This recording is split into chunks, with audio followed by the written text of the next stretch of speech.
Hey, thanks for tuning in. This is Sunday Recap, the weekly edition of the Grace Bible Church podcast, where we talk about life and faith based off of our sermon this past Sunday.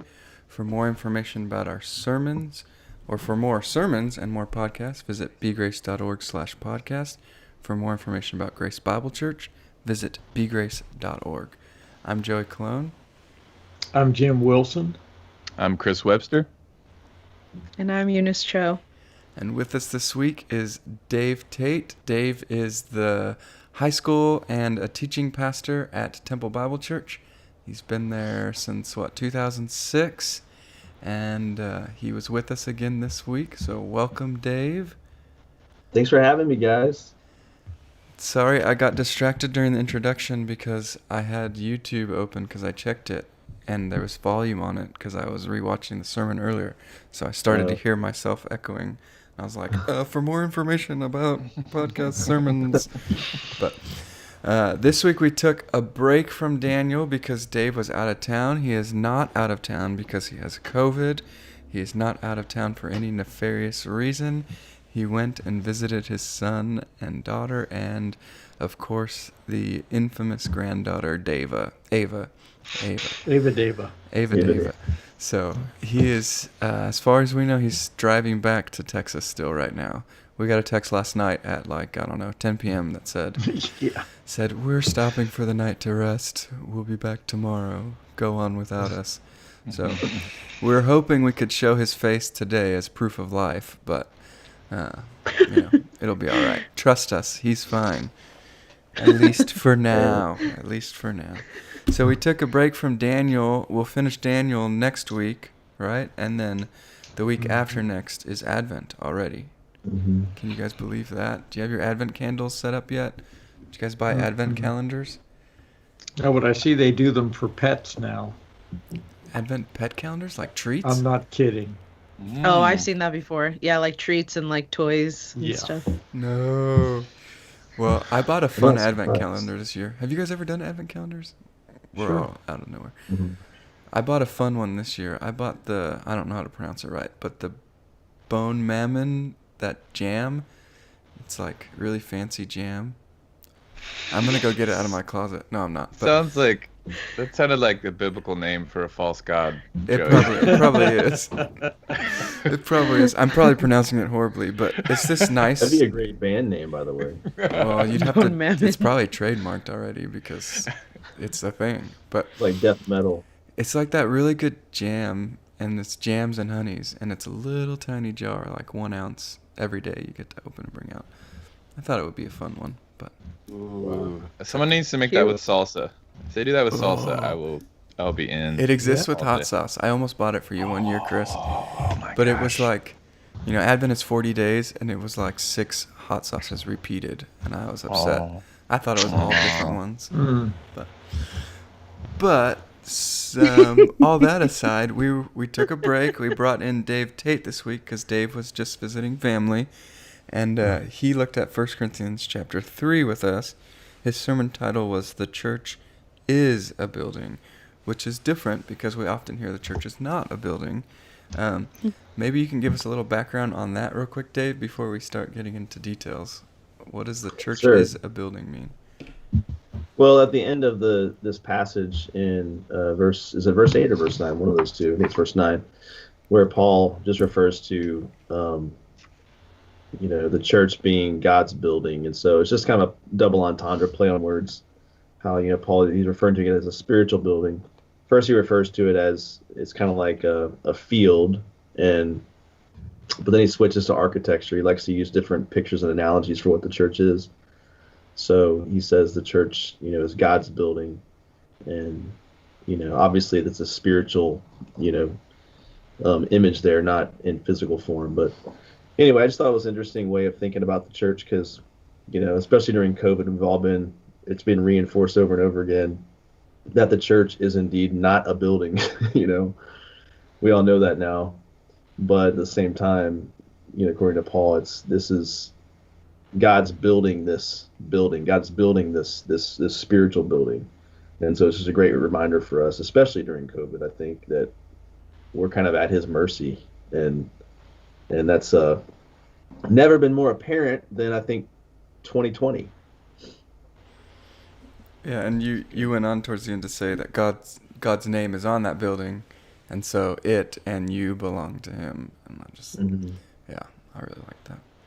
Mhm. That's fun. Yeah, I don't think I've ever heard it said the church is a building, although I guess Stephen Watson days he might lean more towards the church being a building. But y'all remember that? I don't know. He really loves the church as a institution, which we all do too. But anyways, Yeah. that's a different type. I like it.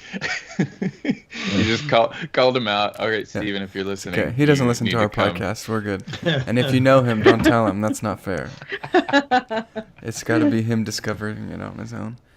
Yeah. So church is a building, and I guess, I don't know, some highlights. You talked about consumer Christianity, grace fueling our growth, not following just men, following Jesus, God causing growth, Chick-fil-A. Oh yeah. You got What them else? talking about Chick-fil-A on Sunday. That everyone's like, "Let's go there after church." I know, Oh, dude. wait. Yeah, can't do that. I thought it while you were preaching. I was like, it's closed. It's closed. It's closed. That's all I could think of. But it's good. Well, y'all have any highlights you want to hit up? I kind of summarized some of them. Get juices flowing. Well, I just think the whole idea that we have disunity among the church because we do show favorites. We have this, we get it every day on TV and movies and stuff like that. We have our heroes, right? And we've turned that into something in the church where we like some people better than other people, and we only listen to those people because they're the ones we like. But I thought, could you expand someone, Dave, on the whole idea of being transactional and how we operate? Yeah. Well, I just think most of us we're kind of raised with the mindset. We're kind of raised in this sort of American culture, consumer-driven culture, where we're just used to the idea of, hey, if I hear about a good movie, I'm going to go see it. If I hear about a good restaurant, I'm going to go visit that restaurant. If I hear new story comes into town, we're going to go check it out. And those relationships with those places are just pretty much transactional relationships where you pay them money, you expect them to give you good service, and if they don't, you just go elsewhere with your money. And I think in many ways, I mean, I've been in ministry for a long time at a church, really since I was age 19, and I've seen at my previous church and also even this church where, if you ask someone, hey, what caused you to leave that church and come here, or what caused you to want to leave our church and go somewhere else? I mean, I rarely hear things like, well, I just think that church is doing a better job of fulfilling the Great Commission, or I just think that, the mission of TBC is off and I'm worried about that. I don't hear those kind of things. I hear things like, well, I just like the worship there better, or I just like the worship here better, or I like, it just kind of boils down to, I like the goods and services that you all provide here, or I don't like the goods and services that you all provide here and I'm going somewhere else. And so it tends to be just those kinds of things, and anyways, I think it's kind of, we got to ask some deeper questions, I think, about, why we attend any church and why we attend a particular church. And is there ever a good reason to leave a church? Yeah, I think you could probably create a long list of things that, you could say, well, here's some good reasons to leave a church, and here's some bad reasons to leave a church. And so I think most of the reasons I hear, though, from people are, I would call, bad reasons for leaving a church. And so I think what Paul's trying to put forth in really all of his writing, not just, of course, 1 Corinthians, but is we've got to think of the church as a completely different, it's an organism. It's not just an organization. It's going to have organizational elements to it, but it's like you're a part of it in the same way that your arm is part of your body, And so one thing I like to say to my own students is that you're a part of the church whether you like it or not. And the question is, what kind of part of the church are you going to be? I mean, you can sit at home and not ever attend, but that just means that part of our body is paralyzed, you know. And we need you to be involved. We need you to serve. We need you to live on mission with us. And if you're not, then part of us is lacking, you know. That's kind of how I try to talk about it with people, versus just come attend our services and see what we have to provide, you know, for you. So that's the general idea of what I meant by the transactional relationship. Hey, Dave, how do you think, I would say, how do you think you could disciple someone, but maybe to make it more context, say someone new is at your church and they're sitting next to you and you're talking to them and they're like, yeah, we just moved here from another church because, you know, we didn't really like what was going on. For example, one of the ones I hear the most is, you know, they didn't have a youth ministry, or they didn't have a good youth ministry, or it wasn't a big enough one. I think that's one of the big ones we hear a lot is youth ministry or kids ministry. And since you're in charge of the high school, imagining you hear that when people come to your church. So I'm wondering how you disciple someone when they come to your church after leaving a different church for a reason that maybe wasn't what you would say is a great reason. Well, I mean, I'll admit to you that I don't think I've been all that great at, you know, like having an initial conversation when they come to our church for whatever reason. I don't think I've been great at, you know, probing and saying, well, let's talk about why you left the other church, and let's critique that or look at that in a healthy way. I've not been great at that, so I'm really calling myself out here too as I talk about this, because I feel like it's something that I fail at as well. I think what I have said when I've had, I can recall an intern a while back that was he was in our ministry. He graduated. I think he served for a little bit of time after high school as an intern, and he just came to me and said, well, hey, I really want to go somewhere else and plug in somewhere else. And so the conversation that he and I had was more like the conversation I would want to have with most people, which was, you know, well, tell me, like, don't just go somewhere else because you, like, even if you are choosing to go somewhere else based on preaching, based on some of those external things, you know, wherever you go, like, go serve and live on mission there. So don't just go and be sitting in a chair. And, you know, so I guess the question is, if you do end up leaving, and it might be for some maybe unhealthy reasons, but wherever you're going to end up, what are you going to do when you get there? Are you going to plug into community? Are you going to live on mission with the people that you're, like, don't just go there and do what you did here, you know? So even if, because it can be hard to, like, you know, when someone's leaving your church, to really critique them, be like, well, because then it looks like an ulterior motive, right? Like, I don't want you to go because this is our church and I care about our church and I don't want to lose people, you know? So it's this fine line you have to walk, I think, as a pastor, that you don't come across like you have these ulterior motives, you know, just self-interest and trying to keep your congregation intact or whatever. But I think, generally speaking, if I'm going to have that conversation with someone, I would want to say to them, if you're coming here or if you're leaving here and going somewhere else, what are you going to do when you get there? And that's where I would encourage them towards, you know, community and mission, you know, not just coming and attending a service and that's it, you know. So hopefully the discipleship moment can be, they realize, oh yeah, I never thought of, like, that should be the deeper reason why I go to church, not just to go sit in a chair and listen to a sermon and just walk out. Yeah, I'm thinking, as you're talking about it all, I'm thinking how all of us have preferences, right? There are ways we like things, but should those preferences outweigh the priorities of, you know, a church that's teaching the word, a church that loves people, you know, those kinds of things.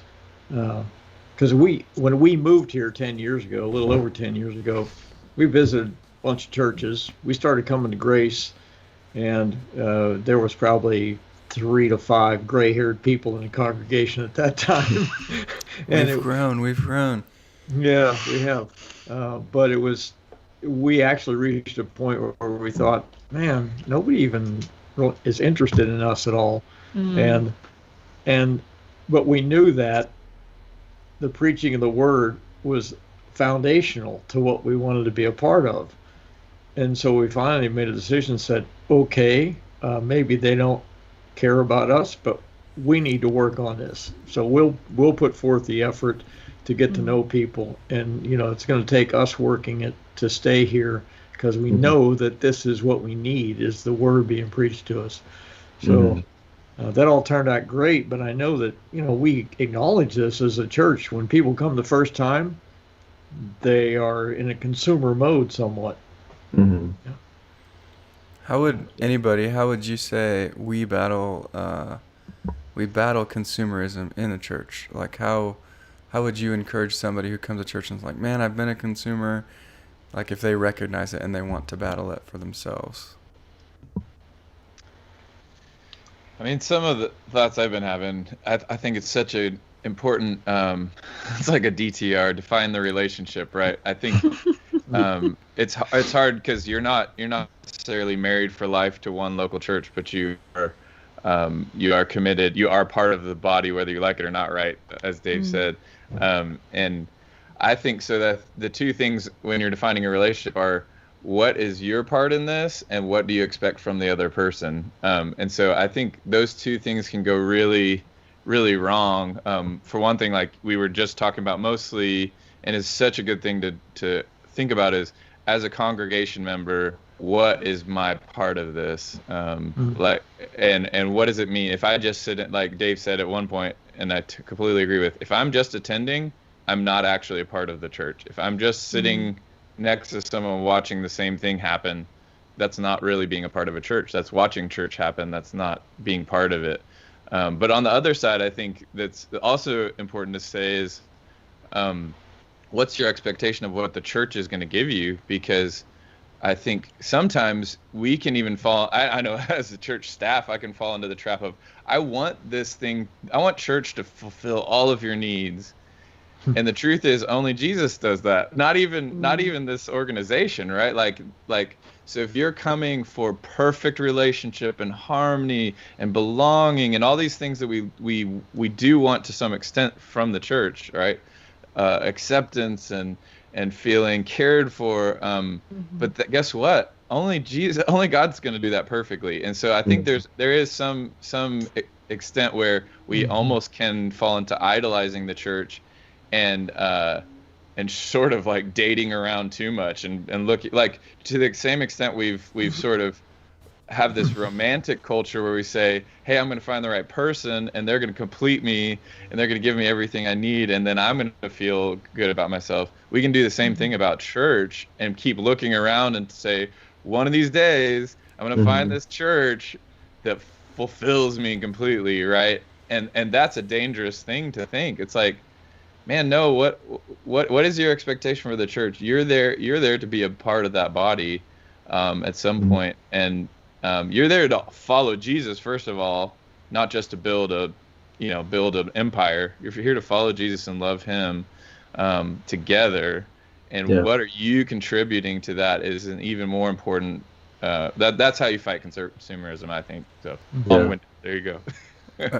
It kind of is part of Dave's tension he was talking about too, of God causing the growth, but it also involves some of our work because, we see that and do that. We're guilty too of showing up and be like, I want a church that does this and does that, but like, you're part of the church. You're part of the people that do that. So like, you need to do that too. It's something that Chris said that sparked a thought for me was I've got this book somewhere on my shelf here. It's not written by a Christian, but it's called The Paradox of Choice, and it talks about why is it in our consumer culture how we have so many choices for virtually anything.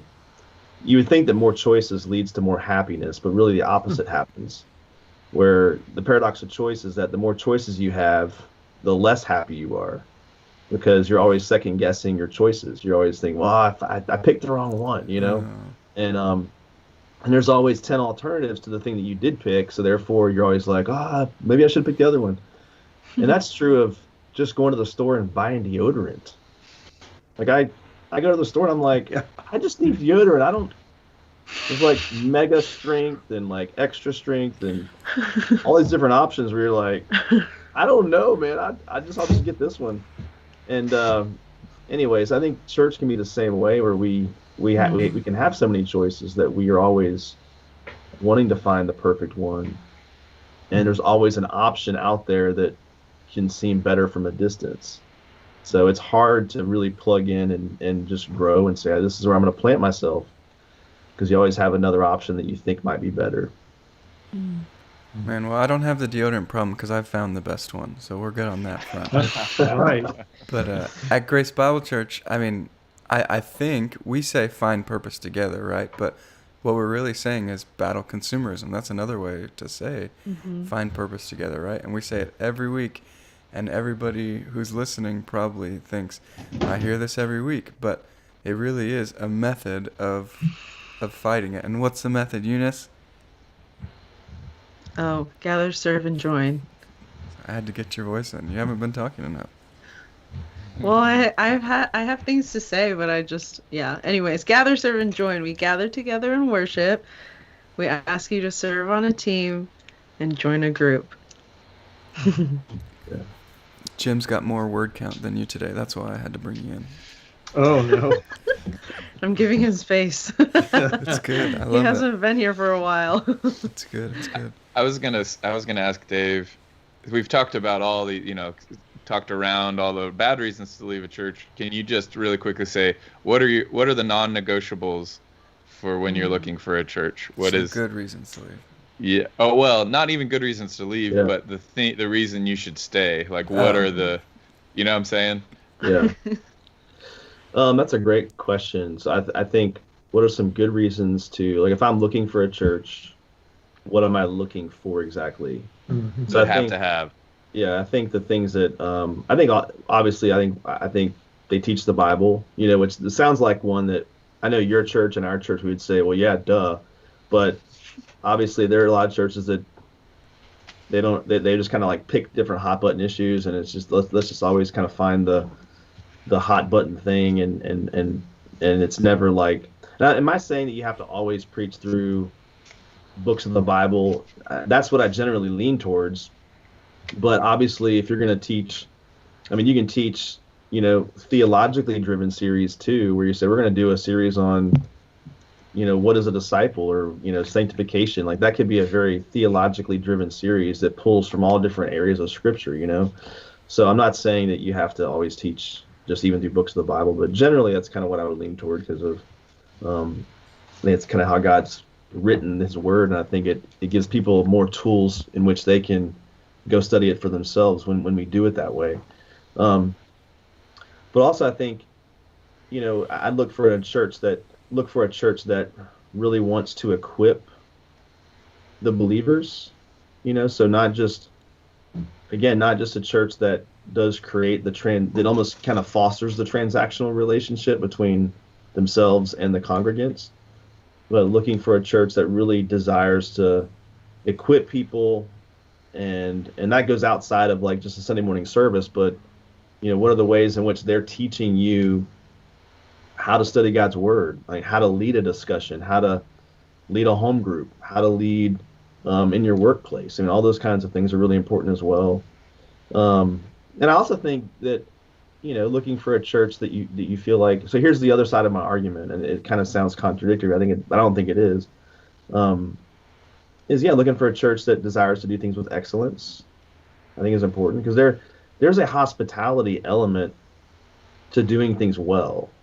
And so I don't think, and I think I touched on this in the talk, I don't think you should do things sloppy just because. I don't think sloppy means spiritual. I think some churches can do that, where it's like, who cares? It's God does the work, so like, let's just do everything halfway, I think that's important as well. And then I think obviously theologically, I mean, are there certain churches that I would look at and say, yeah, that I may not agree theologically on certain things. So I think it is important to find one that generally speaking, does agree with you theologically on some things. Not everything necessarily, but I think generally speaking, there are certain things that would be important. I'm not going to dive into all those hot button issues, but you get the idea on some of those things. So that's a general list, I would say. That's good. Right on. Did you also ask why leave a church? Is that what someone asked too, or is that? Well, it's just the reverse of that, so I think it equals out. I think we're all right. Yeah. I want to talk a little bit about your following mere men leads to living just like mere men. I thought that was a really strong point. And I liked that David Platt, was it David Platt who said, my theology is wrong, I just don't know where it is yet, basically. Yeah. That idea of being able to look at ourselves and say, hey, we know at some points we're probably wrong, but we are doing our best to do right, and we are doing our best to follow Christ. But I think, maybe we could spend, you spent a few minutes on your sermon, so maybe it's too much already, but spend a few minutes talking about celebrity pastors. I think my biggest pushback, well, maybe somebody else can start. You go ahead. Somebody else go ahead. I'm talking too much. One angle I was thinking about it from, I don't know how to turn this into a question. I'll just start a topic, but I think you talked about from a church perspective and an organizational perspective of these celebrity pastors. I was thinking at the same time, bringing it down to just Joe congregant, church member, how tempting it is to create a personal brand, right? And to display yourself as, and I think even I have chewed on this a lot when sharing the gospel, feeling like the weight of the gospel is on my transformation, my own personal transformation, my own personal knowledge. And if I can't like be this perfect shining example always of everything perfectly, then I have no use sharing the gospel. I don't know if you guys feel that pressure or can like speak into how do you combat that. Maybe that's the question. Any thoughts on that? So I guess to summarize what you're saying just how to keep yourself from falling into the pressure to be kind of the celebrity or the propping yourself up. Is that what you're asking? Yeah, I think so. To half answer the question, to me, like, I've noticed how much the gospel allows me to just stumble through a gospel presentation. Like, I'm free to say, come along, and I'm gonna like stumble towards Jesus.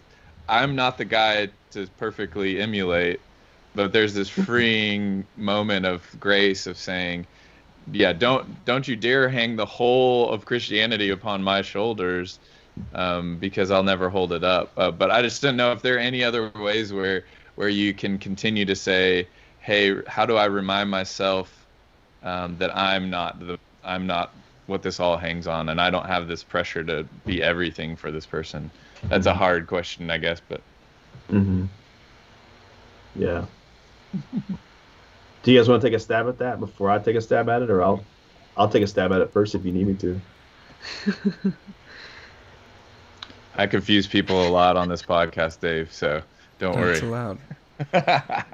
Well, and I think the other thing too is close to that is letting you make yourself your idol, if that makes sense. Like, and that's back to the David Platt thing, I guess, of like not thinking you're ever wrong and not thinking you're ever. But I think it was a good example that you gave, Dave, about pastors who don't let themselves become celebrities, because we can let ourselves become celebrities, like I'm too busy to talk to people, or I need to run and do this or that. But like, I just really want to know why we don't have a green room, Chris, that's full of individually wrapped cashews.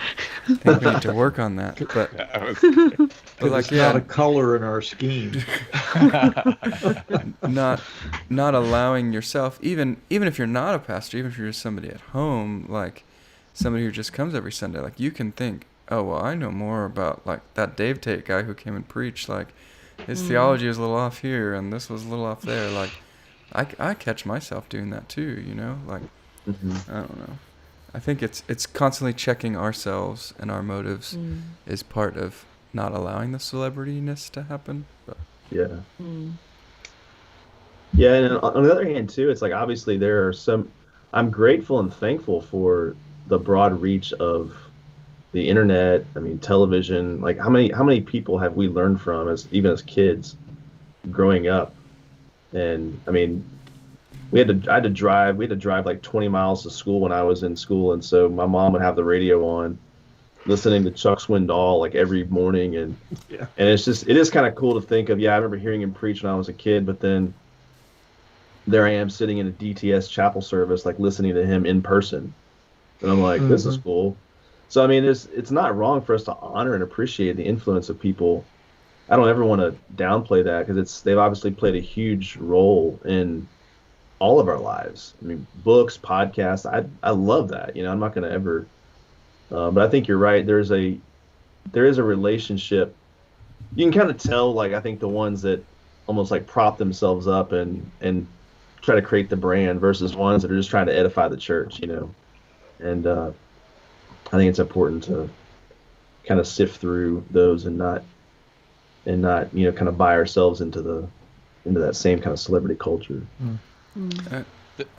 I think as a congregant or as a church member, it's often easy to look at the famous person and to read all their books and follow their stuff and think they're doing everything right, which it's good, like you said, it's good to read their stuff and see their stuff, but like God called your local pastor to be your pastor and your shepherd. He did not call Timothy Keller to be your shepherd. Timothy Keller has his own sheep. David Platt has his own sheep. Like, they all are putting out good stuff, but that's not who God has called to be your pastor or your shepherd. So you shouldn't be looking to them for your majority of your shepherding, I guess. I don't know if that's good or accurate, but that's my take on the celebrity pastor. I love them. I follow them. I read their stuff, but they are not who God has called to be my pastor. Yeah, it comes back to, speaking of Tim Keller, the freedom of self-forgetfulness. Like I don't know if you've seen that little tiny book, Dave, but we went through it as a church a while back, and there's this there's this duality of when you're like truly not thinking of yourself too much. It doesn't mean you're, like you were just saying, it doesn't mean you refuse to be on the radio if God wants to use that, right? Right. It's a freedom thing. It's just you're not thinking about yourself, and I think it goes both ways. You're not like, I think I'll say one example. Like, so for instance, I've had some musicians in my team who don't want to be on camera during COVID, and my encouragement for them is, if God wants to use that to bless somebody, we should allow that, right? And so there's both sides of it. You don't want to pursue fame, but you also don't want to say, hey, there's this open-handedness of, God, I'm gonna just give this to you, and if you want to do that, you're allowed to. I'm not gonna like shut it down because I don't want the word to spread, or it's kind of like the farmer you were talking about. Like, we can't, we're just faithful to sow and to water, but we have to be careful of saying, if I don't have an insane giant crop, then I'm failing, right? It's just this faithfulness. So what, but also, if God gives me a big crop, I'm not going to just kill half of it off or say, no, I will only have this much, right? There is that tension. So but that's a freeing thing when it's just not all on your shoulders. Yeah. Yeah. And also, I think there's just the element of, I think we have to just release the idea that there are certain people that are just immensely gifted at various levels, so like there are people that when that guy plants a church, man, it just explodes, like I'm not gonna look at that inherently and say, oh, something shady must be going on there, because they're growing too fast. I mean, God, now that can happen where there can be a watered down message of some kind, and that's what's, he's just tickling everyone's ears or whatever, but I think it's, some people, it's like God's called them, like we said yesterday, there's different assignments. Paul had an assignment, Apollos had an assignment. And from the look of the Corinthian church, they would have preferred Apollos to Paul. Like Paul has to argue in his letter to the Corinthians that he's legit. Like he has to make the argument that, hey guys, take me seriously. I'm an apostle, you know. And yet now Paul's the one that we revere, but Apollos, we're like, who's he? You know, we don't know who he is. You said Paul Revere, just in case you were wondering. Yeah, that's I weird. like it. It's the American Paul. Yeah. Good time. All right. That's Other weird. thoughts, other ideas, big things that stood out? I'm looking through my notes and crossing things out we already talked about, but I've got a lot of them, so I don't know. I got mine here as well, so I'll look through it. Mhm. Everyone's supposed to be asking you questions, Dave. You don't have to bring up questions if you don't want to. I really liked when I said this. Chris, can you tell me about how you felt when I said blah, blah, blah? I You like guys that. could, because I don't know, you might be maybe you're nicer to the guest preacher than you are to Dave, but you know, if you have questions about, hey, you said this and I'm not sure I agree with that, or I see it differently, or what do you mean when you said this? Like I'm game for whatever. We mostly just make fun of Dave McMurray for pronouncing words strangely. That's all. Oh, I have something to make fun of you about. You ready? Yeah, do it. I don't think it's permissible to talk about cockroaches in people's mouths during sermons. So I want to know, were there no other examples for sharing what maturity looks like than a cockroach in a child's mouth? Well, you That have to was remember seriously disgusting, by the way. that I am. We talked about it I'm over a high lunch. school pastor, and anything I say in a sermon that is along those lines, I can just blame on the fact that I'm a high school pastor. So, Oh, there you go. Mhm. and that the story I would use with my students ends up being the story I would use with the adults. but I do agree that's yeah. I can hear the visceral reaction whenever I tell the story. You could fill it over the internet.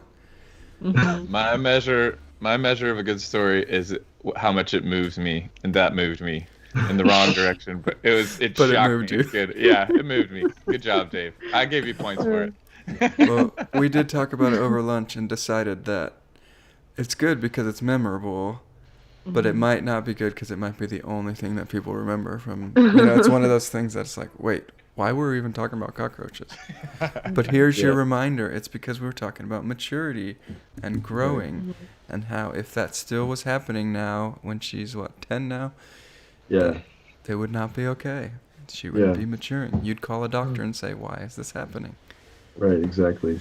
I think that was such an important point, and almost, I wish we could dwell on it. Maybe it's a good time now, but that strange culture we do have of, don't ever talk about actually how you're living as a Christian. There's sort of like, okay, you've accepted Jesus now, don't, nobody judge anybody else, nobody talk about it, whether you're maturing. I mean, I thought that was convicting myself, like having been a Christian for a long time, of saying, oh yeah, like I should still be growing. That sounds so silly, but I don't know where that culture comes from, or just even more about how to combat that specifically. Like, what's the healthy means of doing that in the right way,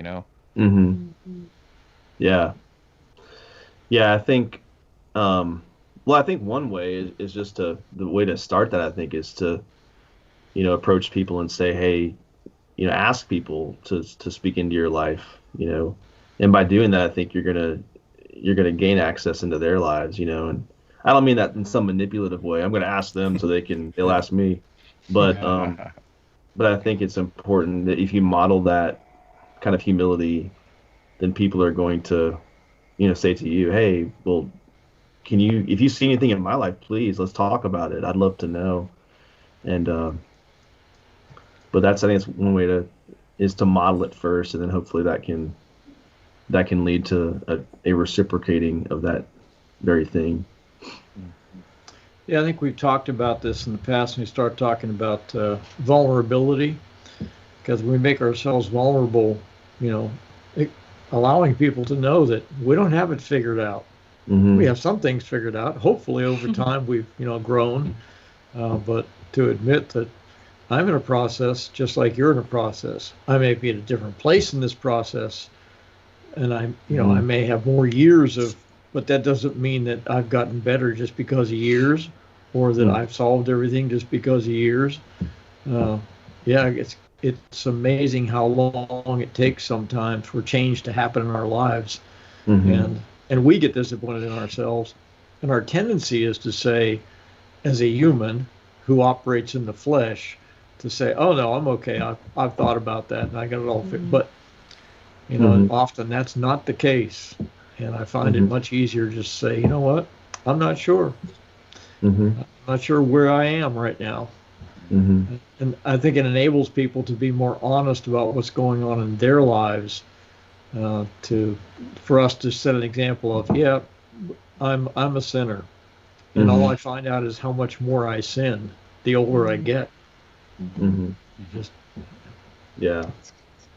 What I have a question on that maybe applies to that for Dave. So I think Scripture talks about spurring each other on towards love and godliness. I think that's kind of what you were talking about. What's the line between that and the actual bad judgmentalism? Like, how do you differentiate that? How would you tell someone to know the difference between a good, like, godly judgment of what's happening and speaking into someone's life, and a judgmental, going about that in a badly judgmental way? Well, I would say tone has a lot to do with that. So the tone in which you're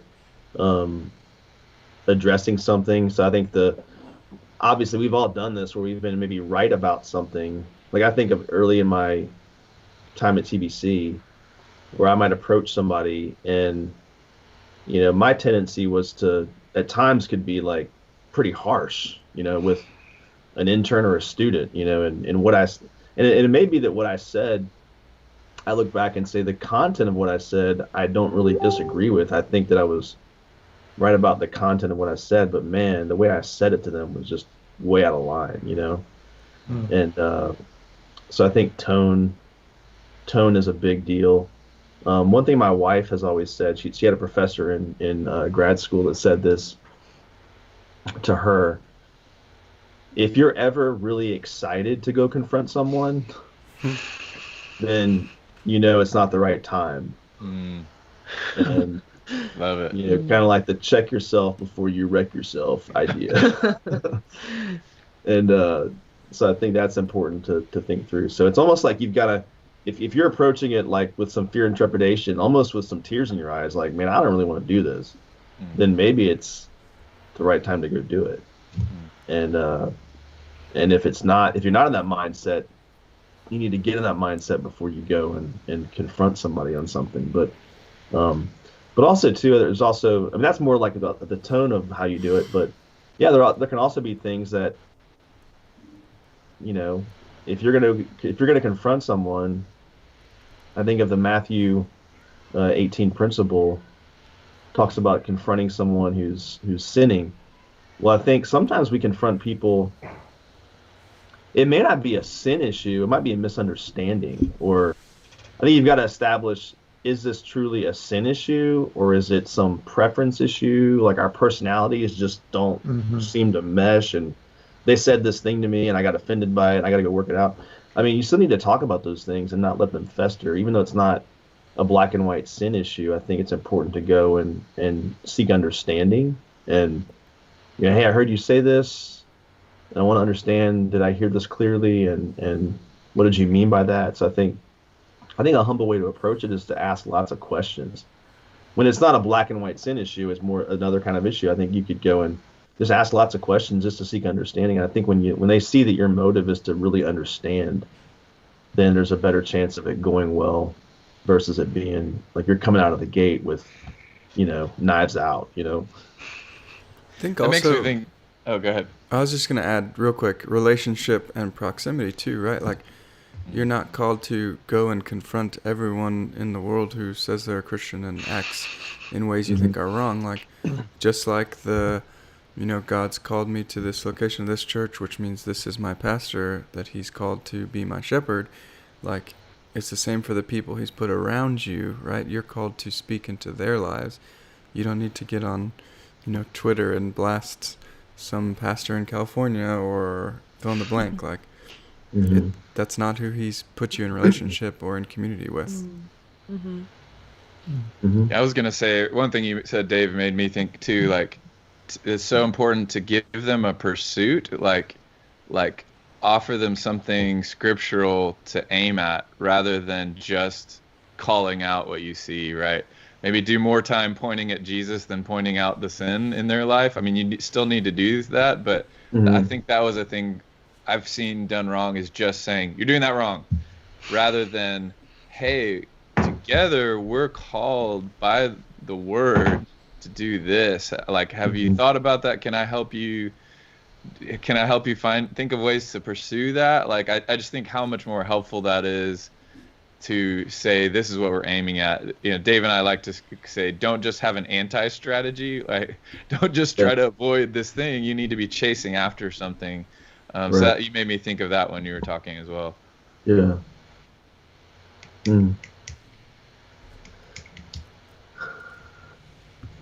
we spend a few minutes talking about gifting? We're getting close on our time, but sure.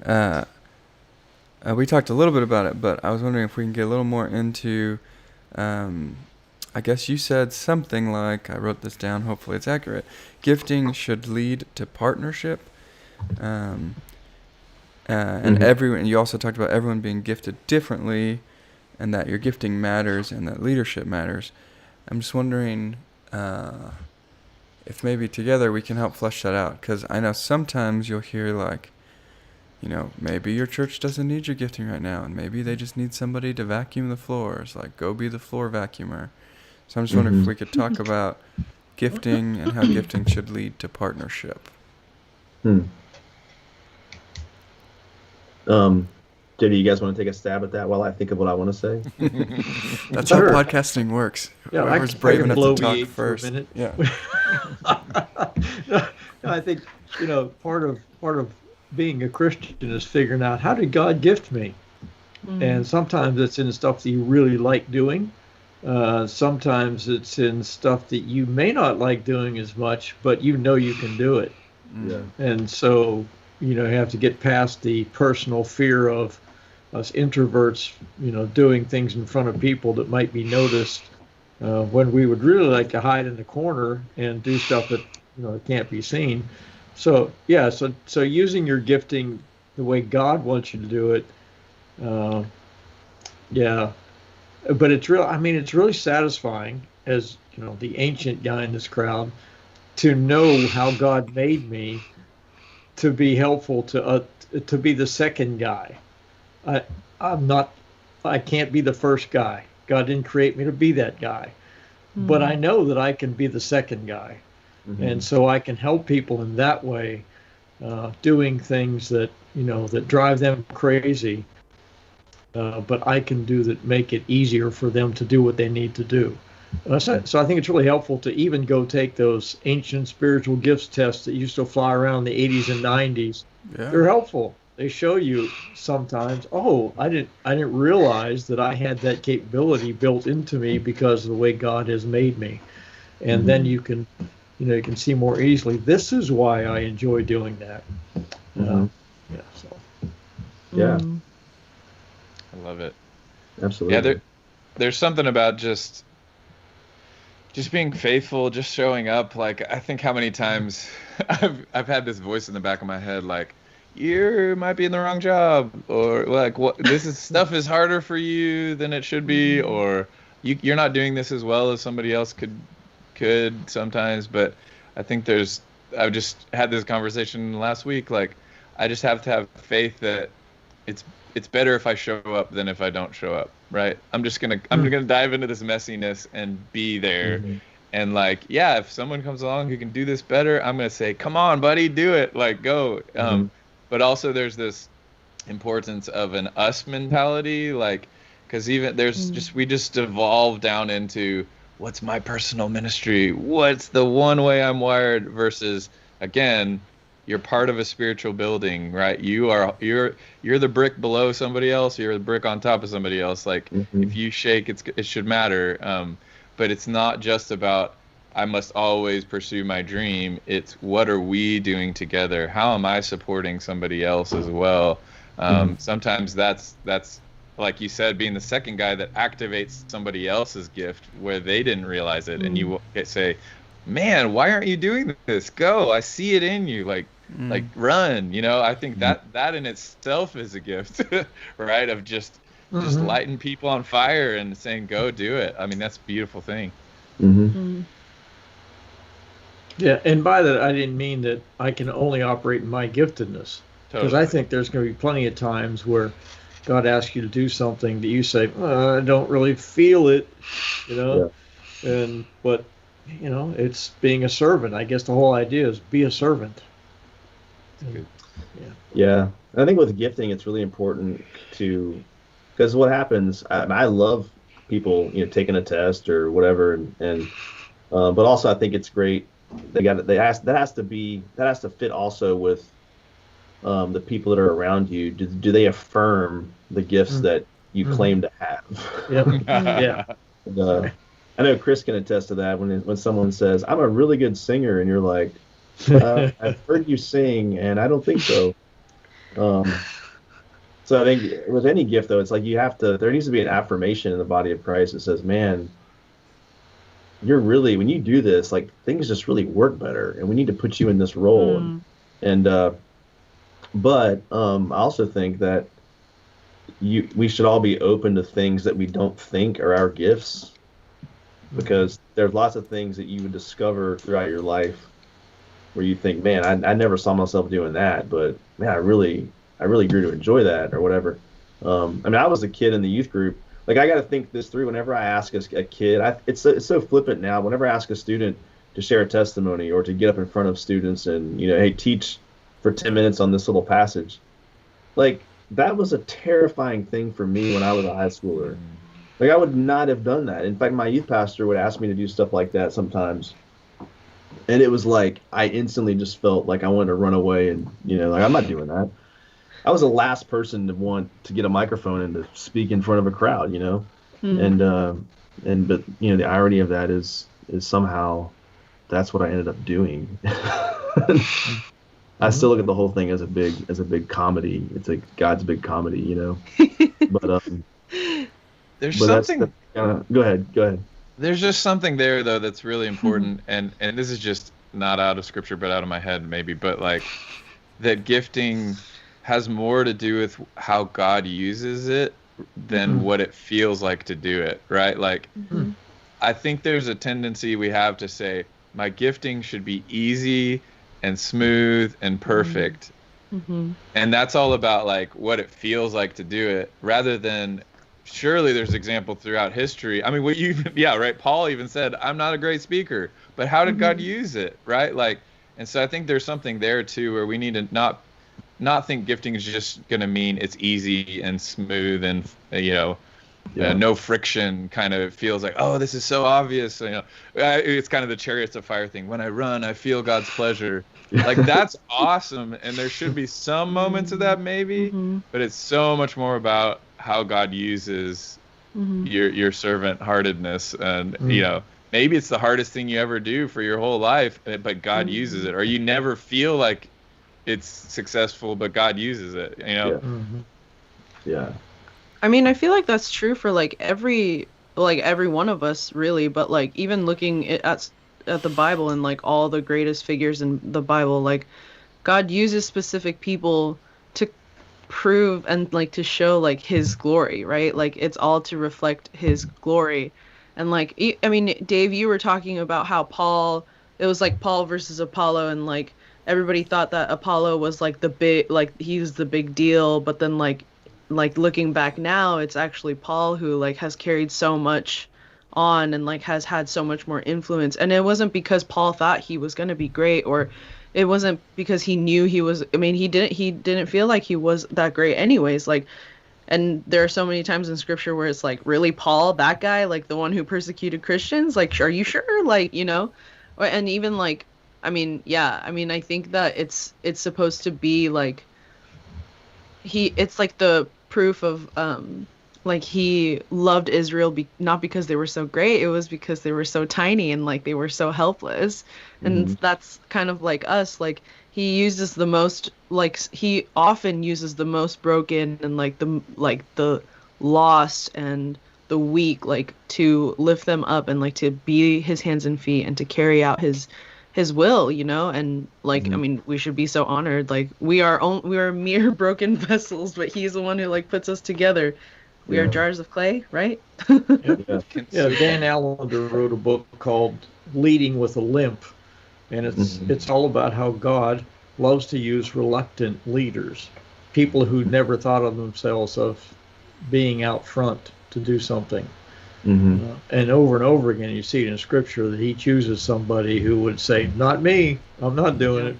Yeah. Yeah, A little Jonah, huh?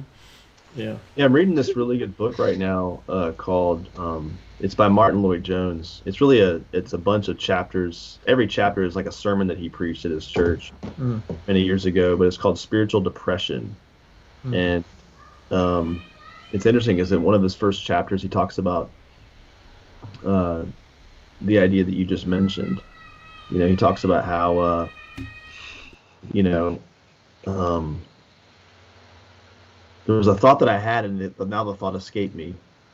So maybe it'll come back to me. But anyway, it's a profound read. He talks about the oh, I know what it was. It was the idea that those that are in ministry, uh, especially like the public, speaking and those kind of things, what's needed for that is kind of an introspective personality.